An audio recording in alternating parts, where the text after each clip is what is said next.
ఈరోజు ఎపిసోడ్ ఏంటి? పాలనమ్మలో ఇంత మార్పు, ఇంత మంచితనం అని నిరూపోయాడు బాలు. రవి అయితే కళ్ళారా చూసి సీన్ని అనుమానంతో శృతికి చెప్తాడు. ఈ క్రమంలోనే రోహిణి చుక్కలు చూసింది. చివరికి ప్రభావతికి చుక్కలు చూపించి ఇరుక్కుంది. చిట్టు పుట్టక గురించి రచ్చ కావడం కీలకంగా మారింది. ఇప్పుడు ఆ వివరాలు చూద్దాం.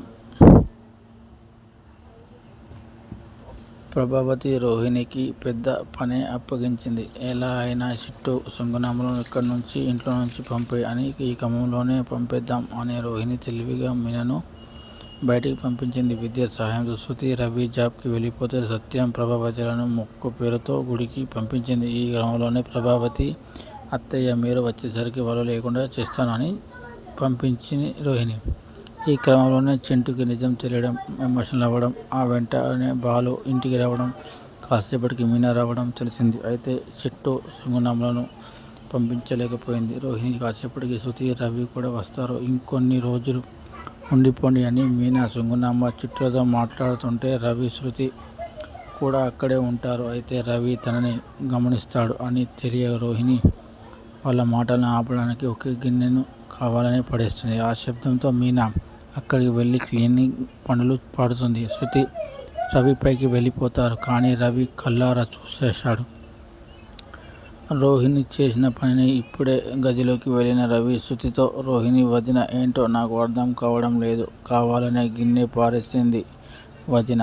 రూమ్ కోసం ఇబ్బంది పడి వాళ్ళ వెళ్ళిపోవాలి అనుకుంటున్నట్లుంది అంటాడు. వెంటనే శృతి, తను ఇబ్బంది పడుతుందేమో అందుకే అలా చేసింది, అడిగేస్తాను ఉండు అని రోహిణి దగ్గరకు వెళ్ళిపోతుంది.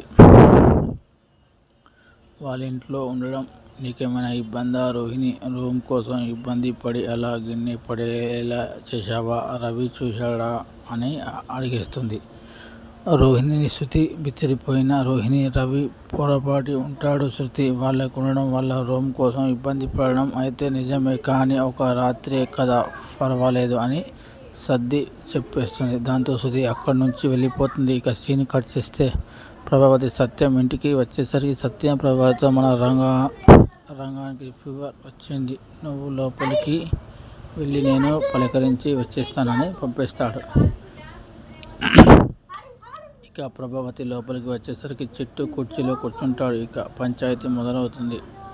మొదట రోహిణి రాగానే పంపుతాను అని చెప్పి పంపలేదు అని తిడుతుంది. మనోజ్ వచ్చి నాకు ఈరోజు కూడా రూమ్ లేకుండా పోయిందని ఏడుపు ముఖం పెడతాడు. ఇంతలో సుంగునమ్మ వస్తుంది. మేము రాము అంటే బాలు వల్లే తీసుకొచ్చారు అని తన పద్ధతిలో తాను వినయంగా మాట్లాడుతుంది. ఇక బాలు, మీనాలు వచ్చి ప్రభావతి గొడవ పడి చిట్టుని ఎత్తుకొని సుంగునమ్మను తీసుకొని మళ్ళీ రూమ్లోకి వెళ్ళిపోతారు. అక్కడితో ఆ గొడవ తీరుతుంది. ఆ రాత్రి ఆ ఇద్దరు అక్కడే ఉంటారు. 2 రోజులు అయింది కాబట్టి కంటికి కట్లు ఇప్పడానికి ఆసుపత్రికి బయలుదేరుతుంది చింటూని తీసుకొని సుంగునాంబ. అప్పుడే సుంగునాంబ చింటూతో ప్రేమగా తల్లిలా మాట్లాడుతుంది, ముద్దాడుతుంది, చింటూతో ముద్దులు పెట్టించుకుంటుంది. చింటూ ప్రేమగా, అమ్మ నా కట్లు ఇప్పిన తర్వాత నిన్నే నేను ముందుగా చూడాలి అంటాడు. వస్తాను అని మాటిస్తుంది ప్రేమగా. రోహిణి ఇంకా కిందికి రండి అని రోహిణి కిందకు వెళ్తుంది. ప్రభావతి అక్కడే ఉంటుంది. కాలు కాలిన పిల్లల ఇటు అటు తిరుగుతూ ఉంటుంది. సుంగునాంబ, చిట్టులు బయటికి వచ్చి వెళ్తున్నాం అంటే వెళ్ళండి, మళ్ళీ రాకండి అని తిక్కగా మాట్లాడుతుంది. అప్పటికే బాలు, మీనా, మనోజ్ అంతా వస్తారు, ఒకరి తర్వాత ఒకరు.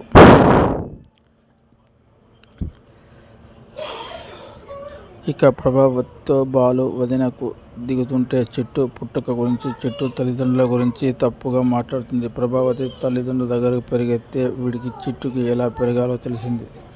నిన్న నా కుర్చీలో కూర్చొని నాకే ఎదురు సమాధానం చెప్పాడు. పెంపకం సరిలేదు, బామ్మల దగ్గర పెరిగిన వీళ్ళంతా ఇంతేలా బాలుని ఉద్దేశించి కూడా అంటుంది.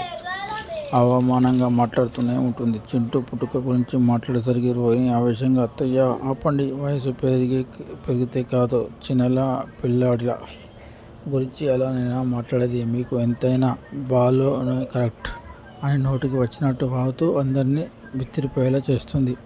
ఇక ప్రభావతి ఆ కోపంలో రోహిణి తన మీద కోపడం చూసి ఆవేశంగా రివర్స్ అయిపోతుంది. మరిన్ని మరి నిన్న ఎందుకమ్మా మా అందరినీ బయటికి పంపించి ఈ బామ్మని మనవన్ని బయటికి పంపిస్తాను అని నాకు మాటిచ్చావు అంటూ అసలు నిజం బయటికి కక్కేస్తుంది. వెంటనే బాలు లపోదిబమంటూ నేను అనుకుంటూనే ఉన్నాను. నాకు ఇప్పుడు పూర్తిగా అర్థమైంది. బుర్ర గిర్రును తిరిగింది. అమ్మో ఈ పార్లర్ అమ్మ ఎంత నాటకం! ఇంత మంచిదానిలా నువ్వు ఎప్పుడు మార్చావా అని అనుమానం వచ్చింది నాకు అంటూ పంచాయతీని పెద్దది చేస్తాడు. ఈలోపు ఎపిసోడ్ అయిపోయింది. మరిన్ని వివరాలు తరువాయి భాగంలో చూద్దాం.